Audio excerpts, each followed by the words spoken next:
Alô pessoal, aqui é o professor Maxwell. Hoje eu vou dar aula de História para o 7º ano. Tá? Hoje a gente vai falar sobre as grandes navegações. Tá? Como elas começaram? Muitos teóricos falam que as grandes navegações foi o início da globalização. Tá? Quando vão começar esses povos europeus a entrar em contato com outras civilizações. Por que começou as grandes navegações? É o seguinte, ainda a gente falando lá da Idade Média, nós sabemos que tivemos as cruzadas. Nas cruzadas vai surgir a classe burguesa, que vai trazer especiarias lá do Oriente Médio para a Europa. E nessa busca de trazer essas especiarias, vai chegar uma hora que os turcos otomanos vão tomar aquela região ali da entrada do Oriente Médio, ali pela Europa, da Europa para o Oriente Médio. Então, aqueles comerciantes, principalmente ali da Península Itálica, como Veneza, Milão, que a gente até falou sobre essas cidades, não vão conseguir mais fazer esse comércio. Então, o que vai acabar acontecendo? Portugal é um país novo agora, tá? E eles resolvem, já estavam até acostumados à navegação, e eles vão começar a fazer o quê? Eles vão tentar achar um novo caminho para as Índias, mas eles caíram nas teorias da Idade Média que dizia que a Terra era plana, tá? Eles vão dentro da teoria de Copênico e Galileu Galilei, dizendo que a Terra era redonda. Mas mesmo assim, muitos marinheiros ainda tinham medo. Então, vai vir algumas tecnologias que vão ser conquistadas. Por exemplo, os portugueses vão criar a caravela. Eles vão criar também, vão ter contato também com o astrolábio. O astrolábio é para ajudar a navegação no período da noite. Também vai ter o binóculo, não é tão importante, mas é importante. A cartografia também vai ser muito importante. Os cartógrafos vão começar a fazer mapas. Outra coisa também é a bússola, que é um meio de orientação, que vem da China, tá? Não esquecendo. O astrolábio veio ali da Península Itálica. E os portugueses com essas tecnologias que já existiam, mas a caravela que eles vão criar, tá? Eles vão cair ao mar. Então os portugueses, primeiro, eles não entram mar adentro, porque eles não conhecem, não sabem o que tem. Muitos ainda têm medo daquelas velhas histórias de monstros marinhos, que se chegar muito próximo ao sol, o mar vai estar fervendo, se caírem lá dentro pode morrer queimados. Então, quer dizer, várias teorias nas quais ainda eles têm medo. É uma coisa nova ainda. Então os portugueses, para eles tentarem chegar ao novo caminho para as Índias, já que eles já têm o conhecimento do continente africano, eles começam a navegar próximo ao litoral do continente africano, e lá ele começa a fundar algumas feitorias e começa também a fazer um comércio ali naquela região. Feitorias essas que eles botavam lá para fazer manutenção dos barcos, para levar mantimento, água potável, e também o conserto dos navios, a manutenção, como eu falei, tá? E nisso eles continuavam a viagem. Vários navegadores se aventuraram, tá? Um dos mais famosos aí temos o Vasco da Gama, por exemplo. Também vamos ter, por exemplo, vai ter uma certa hora que eles vão ter que passar ali, onde é a atual África do Sul, para fazer o contorno, para sair ali do Oceano Atlântico para entrar no Oceano Índico. Então, quando eles entravam muito próximo ao litoral do continente africano, vinha ventos de tudo que era lado, e nós sabemos que as caravelas eram movidas a vento, tá?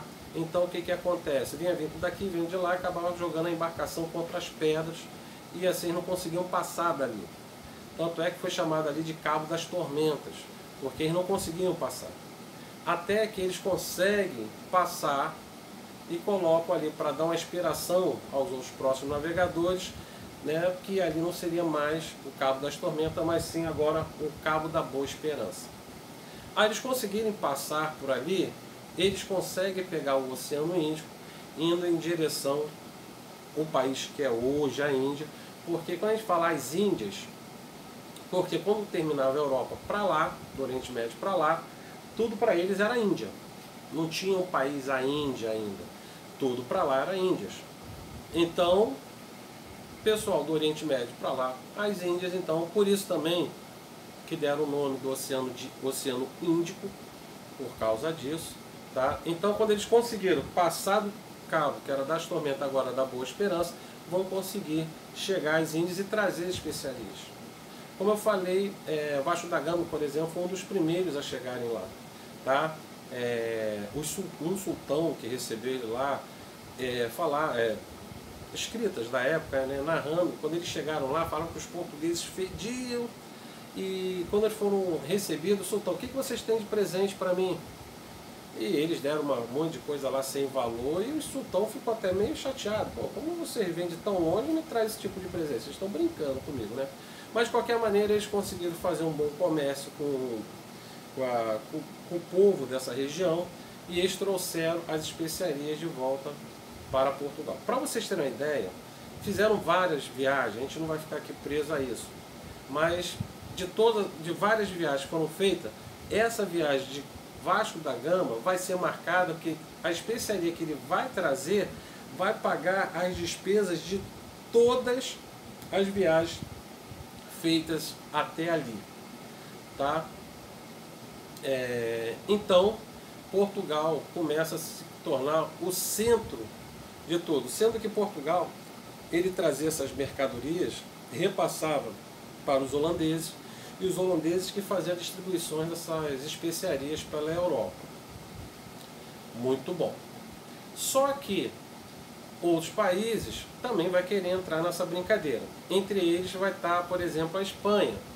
A Espanha é um país que vai se unificar com o casamento de Fernando de Aragão e Isabel de Castela, que são dois reinos, o reino de Aragão e o reino de Castela. Então esses dois reis, a rainha e o rei, vão se casar e assim fazer a unificação ali da região que hoje é a Espanha. E nessa unificação vai aparecer... esqueci de falar também uma coisa de Portugal. Portugal também vai criar a escola de Sagres. A escola de Sagres não é uma escola qual tradicional que a gente vê hoje. O cara pega o livro, estuda, não. A escola de Sagres era vários navegadores que se reuniam lá em Sagres, né? E chegava lá e trocavam experiências de navegação. Um deles, por exemplo, que vai chegar aí lá, vai ser Cristóvão Colombo. Tá? Cristóvão Colombo, muita gente confunde, ou pensa que ele é espanhol, ou pensa que ele é português. Não, ele era de Gênova, ele era genovês. Tá? Para vocês terem uma ideia, a Gênova fica hoje onde é o atual país Itália. Nessa época, Gênova era um principado. Então, e naquela época também não existia essa coisa assim, eu sou português, eu sou espanhol. Não, ainda não tinha essa coisa de nacionalidade. A nacionalidade. Eles achavam que se eu estou aqui, aquele país ali, aquele rei vai me pagar mais, eu vou lá e vou trabalhar para ele. Não tinha esse negócio de falar assim, não, defendo o meu país. Ainda não existia essa coisa. Tá? Mas de qualquer maneira, tá? Cristóvão Colombo chega à escola de Sagres e começa a defender a teoria de Campani e de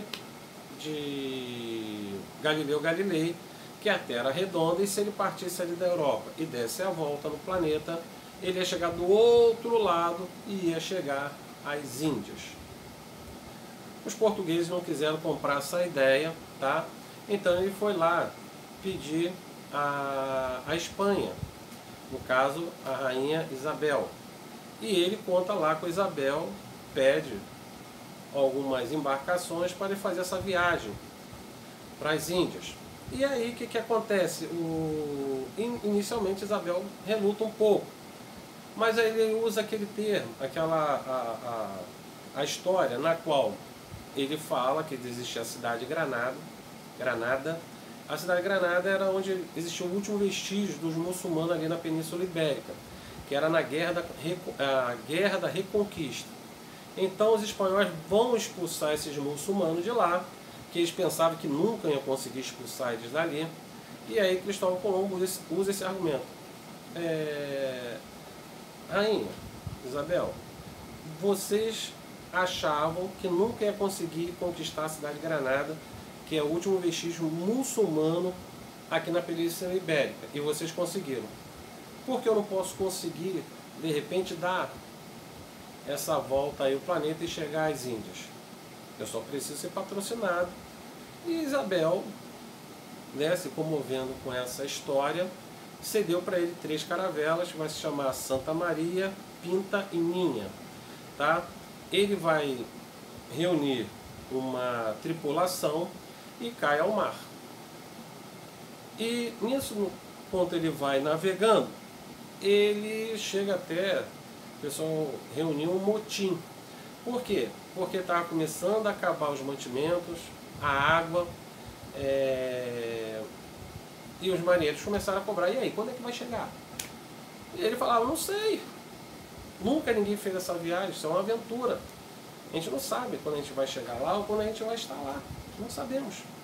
Então, o que vai acontecer? Ele chega ali naquelas ilhas do Caribe e é recebido ali pela população que vivia naquela região. Mas quando ele chegou lá, ele não pensou que tinha, na realidade, chegado a um novo continente, mas sim que ali se tratava das Índias. Tanto é que os índios têm esse nome, né, porque foi dado por Cristóvão Colombo. Estamos nas Índias, então são os índios. Então, esses habitantes que viviam aqui vão recebê-lo e ele vai retornar à Espanha, né, levando algumas coisas, alguns objetos, alguns animais silvestres que eles até então não tinham conhecimento. E chegando lá, ele apresenta a rainha e ela é bem recebida. Ela recebe muito bem ele. E ele fala, consegui chegar à Índia, provei que a terra é redonda e cheguei lá. Só que muitos, aqueles nobres que tinham um pouco de inveja ali, daquela proximidade de Cristóvão Colombo com a rainha Isabel, vai começar a tentar derrubá-lo. E Cristóvão Colombo chega até vir aqui na América umas 4 vezes, tá? Mas ele sempre teimando que tinha chegado às Índias. Tanto é que vai aparecer um navegador chamado Américo Vespúcio, e ele vai falar, não, Cristóvão Colombo se enganou, ele não chegou às Índias, ele na realidade chegou a um novo continente. Então a igreja se reuniu com os reis da Espanha e os reis e o Papa, e eles falaram, realmente se trata de um novo continente. E aí, o que a gente vai fazer? Vamos dar um nome a esse continente. Que nome nós vamos dar? E em homenagem a Américo Vespúcio, deu o nome de América. Aí muitos cogitam assim, poxa, mas foi Colombo que chegou aqui, por que não botou o nome do continente Colombo? Aí eu vou falar, existia essa rinchazinha entre Colombo e esses nobres. E esses nobres falam assim, vou me vingar dele agora, vou dar para o Américo Vespúcio, vou botar a glória na mão dele. Só que ao terminar essas reuniões, os nobres chegou lá, eu falei para você, cara, aí, quero ver agora tu falar uma coisa. Aí ele falou, vou falar. E outra, uma coisa eu tenho certeza, eu entrei para a história e as pessoas vão lembrar de mim. E será que vão lembrar de vocês? Quer dizer, ele falou isso e realmente, se você parar para pensar, ninguém sabe quem for esses nobres, a não ser que você faça um estudo histórico mais profundo. Mas, na realidade, o que a gente precisa saber, ninguém sabe sobre esses camaradas, mas sabe sobre Cristóvão Colombo. Tá? Aí, Portugal, sabendo disso, vai falar assim, opa, isso foi em 1492, tá, gente? Em 1494 vai ser assinado um tratado chamado Tratado de Tordesilhas, onde a terra era dividida entre Portugal e Espanha, tá? Portugal pega um pedaço aqui onde fica o Brasil tá? E o restante fica para Espanha, tá? E outros países também que vão entrar nessa corrida vai ser os espanhóis, desculpa, os espanhóis, os ingleses e os franceses. Tanto é que um rei francês chega a falar assim, ué, onde está o testamento de Adão que fala, que dividia a terra entre Portugal e Espanha? Porque nós, de outros países, não temos o mesmo direito. Então, vai ser aí que a França e a Espanha e a Inglaterra vão cair ao mar também à procura dessas novas riquezas. Só que eles não foram antes porque estavam na disputa ainda da Guerra dos 100 anos. Estavam se recuperando da Guerra dos 100 anos. Então, quando termina a Guerra dos 100 anos, começa a sobrar um dinheirinho e eles começam a investir também nas grandes navegações. Tá? Os holandeses também vão entrar nessa corrida. Mas os holandeses, na realidade, eles vão conquistar algumas colônias na África. Tento até aqui no próprio Brasil, depois a gente vai falar um pouco mais à frente, quando a gente for falar sobre a Holanda, tá? Os franceses, eles falam, para baixo não dá para ir porque está o espanhol, então vamos para cima, vamos para o norte.